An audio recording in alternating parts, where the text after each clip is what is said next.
Hey there, beef lovers, and welcome to the show. This show is all about beef, and today it's all about burgers. This podcast is a brand new project, and in fact, it's so new that we don't have a title yet for the show, and we would love to hear your ideas. If you've got a name that you think would make a cool title for Canada Beef's new podcast, shoot us an email or a comment, and please let us know. Here at Canada Beef, we're always looking to connect with our community in new ways. So we've been experimenting with some new and exciting projects and new ways of sharing great beef recipes, some cooking tips and tricks that you can try out in your own kitchen to take your home chef skills to the next level, and just some really cool insights and information from our very own beef experts and beef geeks here at the Canadian Beef Centre of Excellence. So today we are here at the Canadian Beef Centre of Excellence, and we've decided that it's spring and it's barbecue season, so we thought it would be fun to do a barbacoa-style beef burger relay. Our host and resident millennial, Anisha Burke, is sitting down with Chef Marty Carpenter, Abe Van Melle, and Joyce Parslow, and they are going to make your mouth water today with this start-to-finish live burger relay. So thanks again for listening, and here's Anisha to introduce the team. Hi everyone, I'm Anisha, resident millennial at Canada Beef. We are broadcasting live for the first time on YouTube from the Canadian Beef Centre of Excellence in Calgary, Alberta. I am here with, let's just go and introduce everybody. We've got our Centre Director and Chef Marty Carpenter, our Centre Technical Manager and Resident Butcher Abe Van Melle, and our home economist and editor of the Make It Beef Club e-newsletter, Joyce Parslow. So starting with Chef Marty. Chef Marty, you were really the driving force behind getting this center up and running and built. Could you tell us a bit about this facility and also what you were hoping to accomplish with it? Sure. Well, we just celebrated our first birthday. Woo-hoo. And we've had over 23 different trade missions from around the world here at the Center of Excellence, plus dozens of domestic restaurant and retail customers come through and experience Canadian beef, the Canadian beef brand, the story behind the brand, as well as working with Abe and myself and the other team members to really experience Canadian beef and look for new ideas for the product in both retail and food service. So very pleased on how this has all come together. Marty, thank you so much for telling us about this facility. It's really amazing that you just celebrated your first birthday and it's spring, but I have to let you know that the group we have here with us today are really experts in this field, and I'd have to say beef geeks. Abe, tell us a bit. What keeps butchery interesting for you? Well, that's a really interesting question. You know, I've been at this job, and I don't even call it a job, but I call it a passion. I've been doing it for just about 40 years, and what I like about it is that I'm always learning new things. You know, it's not something that's static. It's something that is continuous. It's ongoing. And the other thing is I've been able to teach pretty much my whole career, whether it's at a technical institute where I was a teacher or here when we have delegations in with other people. And I get to highlight the technical aspects of a fantastic product, a world-class product, done with care, done with passion by thousands of producers, ranchers, farmers across Canada. That's awesome, Abe. Who doesn't love Canadian beef? So it's barbecue season right now, so what we're going to do for you is we are going to do a burger relay from start to finish. Who doesn't love a good homemade burger? I'm looking forward to this. So we're going to start with Abe, who's going to take us back into the meat lab. Well, we're in the fabrication area of the Canadian Beef Centre of Excellence, and what we're going to do is we're going to look at grinding some trim for making some superior burgers. To make a superior burger, you need superior trim, and what I like to use for trim is trim from the chuck or shoulder area that has a right fat consistency. Too little fat, it's going to be dry, your burgers aren't going to be great. Too much fat, they're going to be greasy. So it's really important to get that right content, and to me, the perfect burger is made with the perfect raw product, which is trim from the chuck area. So let's get busy with that. We've got our grinder here. It's partially put together. So this is a knife, and this is the plate. The knife actually moves against the plate, forcing the meat through these holes, and there's different kinds of plates with different kinds of circumferences. This is our trim. It's got a real nice consistency to it. There's a nice amount of fat, so let's put it into the hopper. And now we're ready to do our grinds.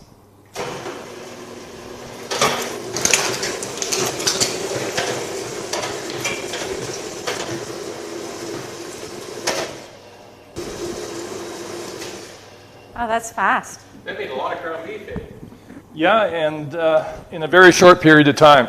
So there you have it, everyone. Abe's favorite grind. Let's head into our home kitchen with Joyce and cook something up. Okay. We've got a special treat. It's a recipe we've been working on this week as a team here. It's come from a Spanish influence. I'm just going to grab my ground beef out of the fridge. And we're going to make burgers barbacoa. So barbacoa is a Mexican style of cooking, actually, where it's done in a pit, right? It's done in a pit, and again, there's different versions of barbacoa in different spots in Mexico. And the one I'm most familiar with is out of the area of Monterey, where they do it in a pit, and it's long cooked, and then it's like a pulled beef. But in this case, we're using ground beef. You know, you can put gloves on if you've got sort of an aversion to handling raw meat. Just have some plastic gloves on, or you could also mix it in a Ziploc bag. But you know, it's nice to handle the meat because you don't want to over mix your ground beef. Yeah, it's just like a pie dough, you know. You don't want to over mix pie dough. You don't want to over mix ground beef either. You want to blend the ingredients, but not really make it into a paste, as it were. No, and you don't want to melt your fat. Like you were saying right. before, you want to keep things cold. Just like a pie dough. Yeah. Right, and be sure to wash your hands with soap and water before you come into the kitchen, whenever you're handling ground beef for sure. So I'm just going to form this into patty, and as the relay continues, we'll get cooking. I'm going to cook some in the cast iron frying pan. We had a burger challenge here at the center last week for our launch of our new Canadian beef brand. And we had a competition with some media. Julie Van Rosendahl was here, and she has actually brought up a very good point that, you know, people tend to think that burgers are only for summer. But I really love them done in a cast iron frying pan. And that way you enjoy them all year round. Now I'm making a dent in this burger. And the reason you do that is because your burger will cook from the outside in. And they'll tend to puff up like a baseball. And it's hard to get an even cooking. So what you're doing is just making the center dented so that it cooks at the same speed as the outside surface. And you're going to make a couple for me for the barbecue. Well, I've got some in the fridge already. Marty, do you want to grab those? All right. And we can get cooking right away. Marty's going to go over to the grill and get some going on the Barbie for us. And you've got it heated to what, a medium high? Yes, I've got it up to about 400 degrees. And this is important that when you start your barbecue, you leave the lid closed, you get the barbecue nice and hot, and again, then you put your burgers on. And again, once those burgers go on, you want to hear that sizzle. Not sure if you can pick that up, but these burgers are sizzling. Yeah, and I've got them sizzling here on the pan too. And the same with Marty and the barbecue about having that lid down. I'm going to put a lid on and off the pan here when they get going, because you want to try to encourage that heat to have a nice even cooking. So once I've got these burgers on the grill, I'm actually going to turn the grill down about a quarter. Again, because I want to sear the outside here, but I don't want to burn the outside either. I want to make sure that these burgers are cooked properly throughout. And I'm also grilling some peppers here as well. So I'm a big fan of toasting the bun as well, because what that does, you know, it creates that little crunch and bite. Not over toasting, you don't want them dry. Just to toast them a little bit, give them a little bit of a crust as you're cooking them. So. And I'm getting toasty here, and I'm ready to do a flip. Have you done your flip already, Marty? I've done my flip already here on the barbecue. You can see the burgers have got a nice grill marks on them. And I'll leave them on here until we get pretty close to the doneness level that we want. And then I'll put the cheese on just to sort of, again, let that melt, but not get too gooey. So we've got these cooked ones, and we've been keeping them warm. But just to show you how to take a temperature, that's the most important thing to do with knowing when your burger is done. You know, you don't want to cut into them. because you'll lose your juices, and color is not a reliable indicator to know when burgers are done anyway. They can be pink in the side, on the inside when they're fully cooked, or they can be gray when they're not. So what you want to look for is 71 Celsius. See, I lifted the burger to the side and insert it sideways. So you're right in the center of the meat. Right, because the temperature probe takes that temperature right from the tip. Some of the instant read ones, the dial ones, take an average along the stem. So you really want to use an instant read one because that gives you a more true reading. So we're looking for 71 C or 160 Fahrenheit. And actually, Health Canada came out with a slogan that makes it easy to remember. It was, your burger's done at 71. So if everyone can lock that away in their heads, that'll help us all know how to cook our burgers safely. Are we ready to do up some burgers, Joyce? We certainly are. I've got the deck cleared off for you here, but I'll bring out your condiments. You've got some great ideas here to go with barbacoa. That's it. First of all, Marty loves cheese, right? I do. He's a cheese monster. Yeah. And what kind have you got on the burger here? Right on these On particular these ones, burgers, yeah. I've got some jalapeno jack that we've melted over top. And again, it gives a little bit of spicy notes and adds to the whole sort of flavor of the burger. You know, again, it's from the south, and that's the kind of flavors we've got going here. So pretty. Woo. And that's the thing about burgers. I think they make a really beautiful, casual way to entertain, and your table looks pretty just based on the condiments that you put out. That's right. And everyone can customize and do something that they like themselves. If they don't like a certain topping, don't do it. So we've got a few different toppings here. We've got a mayonnaise here with a little bit of garlic and a little bit of spice as well. I'm going to put that on each of the burger bun. And I'm also going to put on these grilled peppers that we did. Okay. And so that again adds some sweetness to the finished product. So a little slice of each of these on the burgers. Now I don't want to put too much on underneath the burger. I want the burger to be able to sit flat on the bun. It doesn't slide off that way. And what else are we going to put on there, Joyce? Some bacon? We want some bacon? The bacon's right here. Bacon's right there. There we go. And I'll get you something so you can spoon out some mustard or yeah. ketchup there. Nice big piece of bacon on each of these burgers. Yeah. A pickle? You know what? I'm going to put the pickle on last. I'm going to put the tomatoes on next. Again, tomatoes would definitely go well with this. Can hardly wait till they're in season again. Oh, that's what makes burgers great. What else you know what I don't want to forget is a little bit of this arugula. Now arugula, for everybody's knowledge, we've got it's got a very peppery flavor. So again, suits this burger to a T.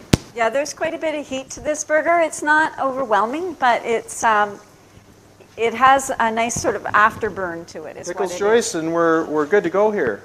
Excellent. Yeah, perfect. All right, let's crown these burgers, shall we? Wow. And this is a special bacon that we have brought from Bashaw, actually. We had a bacon challenge here with bacon brought in from Guelph and bacon brought in from Bashaw, and the Bashaw bacon won. And this is a beautiful thick cut. There we go. Bacon. So we've got burgers for our crew here today. I'm going to cut into. I'm starving. I'm going to cut into one here. See, look at that burger. You know what, Joyce? You reached the temperature, but it's still nice and juicy. Beautiful toppings, tasty cheese, nice and spicy. There we go. Tell you what, that's a burger. That's a burger. We also did a barbacoa pulled beef while we were here this week too. Mm-hmm. So we have those recipes coming. We'll be putting them actually under the in the Roundup app as a special feature for the summer of Center of Excellence inspired recipes. So excellent. Yeah. So let's eat. Wow, these burgers look amazing, everybody. So this is Canadian Beef Burgers made at the Canadian Beef Center of Excellence here. You know what I was thinking about as you're making these burgers, when you have those special moments and you're cooking burgers and you're learning in the kitchen and you kind of have those aha moments where you're like, really take something away from it. So I was wondering, do you have an aha moment where you learned something that changed how you enjoy your burger when you, a memory that you're really fond of? Well, I think for myself, it's really back to Abe's earlier comments about having the right meat. Chuck burgers are really the way to go. So if you're in the grocery store and you can find ground chuck, or that to me that's your starting point to a great burger. Can I chime in here? Because, one thing that's been a learning to me is we were always doing recipes with lean and extra lean ground beef because that's the #1 seller in Canada. But I did a medium ground beef burger a couple of years ago, and I thought, wow, people are missing out. Like, that is really a step up. And even in things like spaghetti sauce, I couldn't believe how great a beef flavor you get. And it's just changing that meat to fat ratio, and so much juicier and so much more flavor. And that's cheaper too, isn't it, Abe? Yeah, it's a little less expensive, but you're going to get a better quality burger that's going to just have a nicer mouthfeel. The burger is the ultimate comfort food. Oh, absolutely, yeah, it's a pure joy. Here's the summer. Yes, here's to summer. Cheers. Yummy. Cheers. So I hope you had fun with us on our burger relay. Thank you so much to everyone for tuning in with us live on YouTube for our first ever broadcast from the Canadian Beef Center of Excellence. We are based in Calgary, Alberta. You can connect with us online at canadabeef.ca. As Joyce mentioned, we have our Roundup app, so you can download that, take it with you to the meat counter, help you to find some of those great cuts that we were talking about today.